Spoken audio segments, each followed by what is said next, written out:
Salut à tous, c'est Planck de la chaîne, bienvenue sur cette vidéo qui aujourd'hui va parler de valeurs et revenir sur ce principe vraiment important de la vente de ces valeurs au monde, à nos amis, à nos proches, à une société, à un système, à une religion, à un courant de pensée, à une philosophie, etc.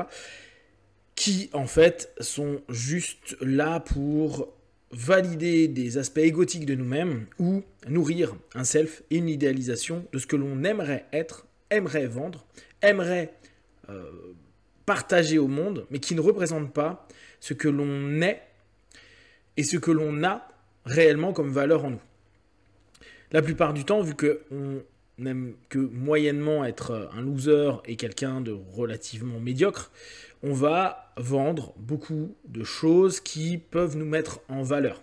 C'est d'ailleurs pour ça que très souvent, quand il y a des éléments de conversation qui nous ramènent à des éléments d'histoire qu'on a pu vivre et où on peut mettre un petit peu en avant nos exploits ou notre façon d'avoir abordé la même situation, on n'hésite pas à le faire parce que on a besoin de reconnaissance et on sait très bien que ça va nous donner de la dopamine, ça va nous nourrir plein de choses au niveau hormonal et ça va nous permettre de nous satisfaire et de se dire beau gosse ou belle gosse. Néanmoins, et ce qui est vraiment problématique, c'est que plus les personnes sont extrémistes dans les valeurs qu'ils vendent, qu'ils imposent, etc., et on l'a vu de par la religion, on l'a vu de par la politique, on l'a vu de par la morale, et moins la réalité des faits, des actes correspondent.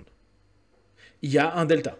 Ne faites jamais ça, c'est inadmissible, vous irez en enfer, vous irez en prison, vous serez les pires déchets de la société, qu'importe le système dans lequel vous êtes en train d'observer cela.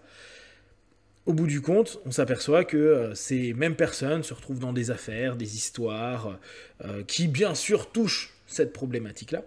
On le voit de plus en plus avec les vidéastes, qui sont un peu les nouvelles personnes du show business actuel, qui se retrouvent dans des affaires X ou Y, qui ne correspondent pas du tout à ce qu'ils ont vendu comme image.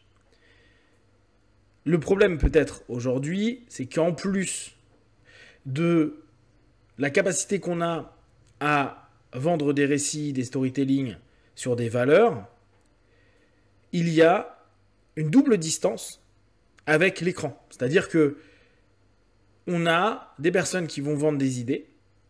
Ces idées, elles sont super séduisantes. C'est hyper rare que les éléments proposés soient des trucs un peu négatifs, malsains, nauséabonds, etc. Au contraire, c'est des trucs qu'on aime bien et qu'on veut tous plus ou moins acheter. Et ça nous donne un espèce de rayonnement. Quand on les met en avant, il y a une espèce de vrai plus. On peut le voir d'ailleurs avec toutes les problématiques qu'il y a eu avec le fondateur là, de la boîte de crypto qui a fait plein de dons et qui donc sur plein d'éléments est quelqu'un qui est dans le partage, etc. mais qui en même temps va partager des choses et qui peut-être ressent un vrai besoin dessus, mais peut-être cet élément en avant et qui au bout du compte est lui-même en train d'arnaquer des personnes ou mettre à mal d'autres personnes qui, au bout du compte, vont se retrouver dans la galère et qui peut-être eux-mêmes devront un jour peut-être être aidés. Ce qui fait que y a une espèce d'incongruence à ce niveau-là.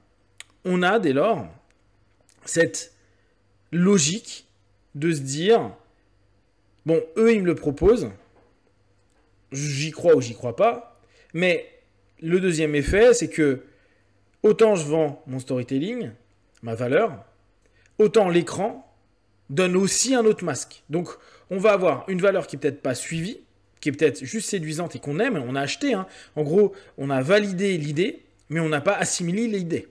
Et à partir du moment où on n'assimile pas les idées, c'est comme si on était juste en train de régurgiter ce qu'on venait juste d'avaler sans avoir eu le temps de le digérer, ce qui est logique. Donc, à ce moment-là, on se retrouve avec des gens qui nous sortent des mots, des logiques super bonnes, au travers d'un écran qui nous met encore plus de distance qui est travaillée par la personne.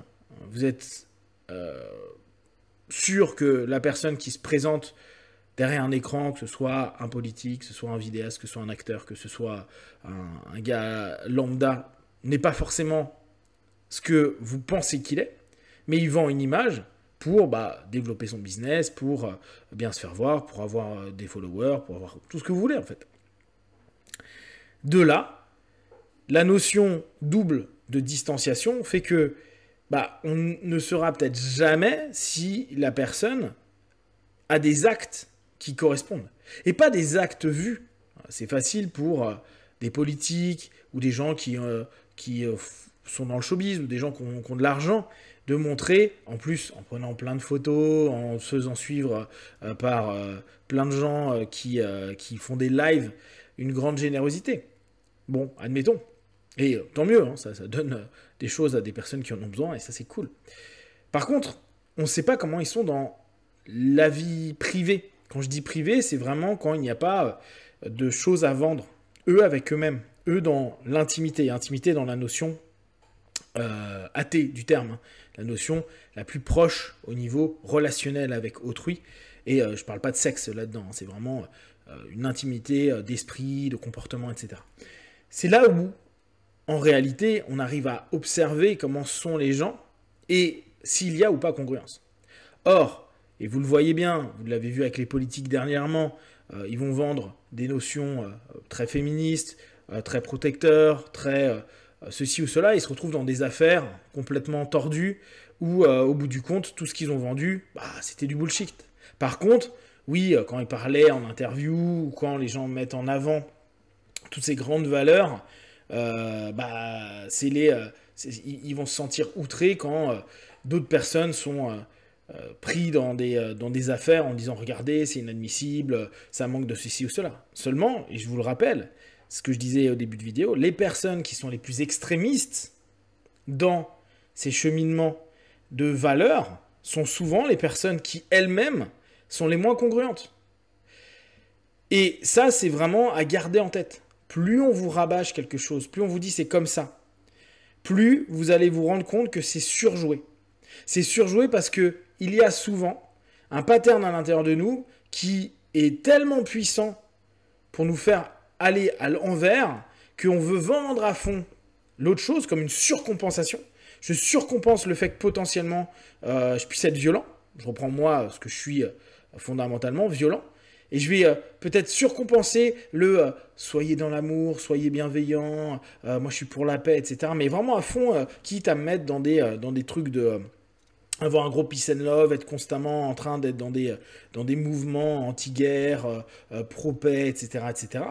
Pour compenser ce qui est à l'intérieur de moi, qui est tout le temps en train de dire violence verbale, violence émotionnelle, violence physique, etc., qui a envie de s'exprimer. Et comme on ne l'a pas géré, parce que on est encore sur des rapports de compensation, de surcompensation et pas du tout de gestion, c'est-à-dire, ok, je suis comme ça et je vais utiliser cette énergie d'une façon ou d'une autre, pas toujours au mieux, mais le mieux possible, eh bien, va y avoir cette hyper exagération de la valeur des mots qui souvent n'engagent pas plus que ce qui va être montré d'une certaine façon. En gros, on surjoue le masque, voire on peaufine notre masque pour qu'il soit vraiment complètement cool, bien vu. Mais derrière, notre facette un peu plus obscure est là à attendre la moindre brèche. Une colère, un énervement, un agacement, une fatigue, tout ce qui peut nous amener à un moment ou à un autre à switcher dans une transe où on est un peu plus dark. Et là, toutes nos pulsions, qu'on a en plus complètement aplaties, résorbées, empêchées, fusent. Et c'est là où les gens vont taper leur partenaire, vont taper leurs enfants, vont, violer, faire du mal, mentir, quoi, tout ce que vous voulez, mais avec des trucs bien dark, quoi. Et limite, quand ils en sortent, eux-mêmes sont sidérés d'eux-mêmes. On va dire, mais c'est pas du tout mes valeurs. Ils vont vous le revendre, c'est pas mes valeurs. Sauf que c'est la valeur d'un point de vue verbal et la congruence par rapport à l'acte. Et l'acte va prouver en fait ce qu'ils sont en tant que tels. Le reste, c'est que du bullshit. C'est par les actes, et encore, il faut faire attention, pas les actes qui sont montrés, mais les actes qui appartiennent, je reviens à cette notion-là, à l'intime, où on va vraiment découvrir les gens. Sauf que, on connaît très peu de gens intimement. C'est pour ça qu'on dit souvent on ne connaît personne. Parce que l'intimité de chacun, ce moment où vous pouvez être dans cette sphère où la personne va pouvoir se libérer d'un ensemble codes moraux, de façon de fonctionner, et qui enlève les masques pour se montrer tel quel, bah, est très rare parce qu'il faut avoir une grosse confiance, etc., etc. Et justement, parce qu'à un moment, on n'est plus dans la congruence de tous les blablas qu'on a pu raconter. Donc, il faut avoir suffisamment confiance dans la personne pour se dire, bas les masques, justement. Et là, on arrive dans quelque chose. Donc, c'est rare. Et je vous invite vraiment à garder en tête cette notion-là. Cette notion qui est, plus on joue sur une valeur, et plus vous-même vous allez travailler sur une douleur, ouais, une douleur, c'est pas mal, c'est entre une douleur et une valeur, plus il est intéressant d'aller voir justement les mots que ça fait en vous, les douleurs que vous avez par rapport à ça, ça étant la valeur inverse, en vous disant, ok, qu'est-ce qui me pique autant, pour que je surcompense autant en me disant, c'est tellement important ça. Ça peut être des histoires de vie, des choses qui ne sont pas encore réglées, des choses qui nous blessent encore. Quand je dis pas encore réglé, c'est pas on l'a effacé, c'est juste ça nous domine encore en interne. Voilà, si vous avez vous-même des exemples ou des moments où vous dites oh putain, je vends ça comme truc et je suis pas congruent, et c'est pas grave, hein, il faut juste s'en rendre compte, partagez et comme d'habitude, de tout ce que je propose, ne prenez que ce qui est bon et juste pour vous, testez, analysez et valider ou invalider. Be one, ciao.